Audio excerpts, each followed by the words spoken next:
समाजात महिलांना नेहमी दुय्यम वागणूक मिळत आलेली आहे. मात्र महिलांनी वेळोवेळी सिद्ध केलं आहे की त्या देखील पुरुषांच्या बरोबरीने काम करू शकतात. या गोष्टीची जाणीव असलेल्या घनश्याम अण्णांनी महिला सशक्त बनवण्यासाठी एक मोठा निर्णय घेतला, जो त्यांच्या दूरदृष्टीचा आणि ध्येयवादी विचारांचा परिपाक होता.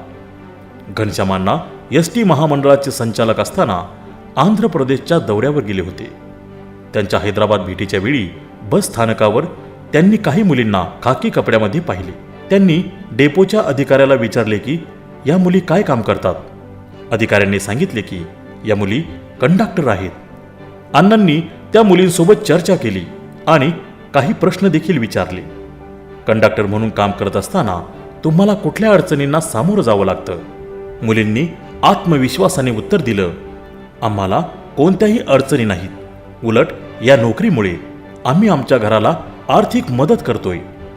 या चर्चेनंतर अण्णांच्या मनात एक विचार आला, जर आंध्र प्रदेशातील मुली कंडक्टर म्हणून काम करू शकतात तर महाराष्ट्रातील मुलींनाही ही संधी का मिळू नये. मुंबईत परतल्यानंतर घनश्याम अण्णांनी संचालक मंडळाच्या मीटिंगमध्ये महिला कंडक्टरच्या संकल्पनेचा प्रस्ताव मांडला.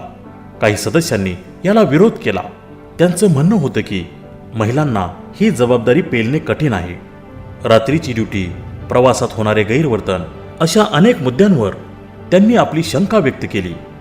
मात्र घनश्याम अण्णांनी सर्व मुद्द्यांना तर्कशुद्ध उत्तर दिलं. आरोग्य विभाग, शिक्षण विभाग, महिला व बाल विकास विभाग, पोलीस विभाग अशा अनेक क्षेत्रात महिला खूप चांगलं काम करत आहेत याची उदाहरणं दिली. अण्णांच्या या प्रतिउत्तरामुळे विरोध करणाऱ्यांचा विरोध अत्यंत कौशल्याने संपविला. शेवटी संचालक मंडळाने महिलांना कंडक्टर म्हणून नियुक्ती करण्याचा निर्णय दिला. आज महाराष्ट्रात हजारो महिला कंडक्टर म्हणून काम करत आहेत. या निर्णयामुळे केवळ महिलांना आर्थिक मदतच मिळाली नाही, तर संपूर्ण समाजातील महिलांविषयीची मानसिकता बदलली. महिलांनी कंडक्टर म्हणून आपल्या कामाची क्षमता सिद्ध केली आणि कठीण परिस्थितीमध्येही त्यांचं कर्तृत्व दाखवलं. एसटी महामंडळाचे संचालक म्हणून काम करत असताना घनश्याम अण्णांनी घेतलेला हा निर्णय महिला सक्षमीकरणाच्या दिशेने एक मोठं पाऊल ठरला. त्यांनी दाखवलेल्या या दूरदृष्टीमुळे महाराष्ट्रातील महिलांना नव्या क्षेत्रात संधी मिळाली आणि त्यांनी त्या संधीचं योग्यरित्या सोनं केलं.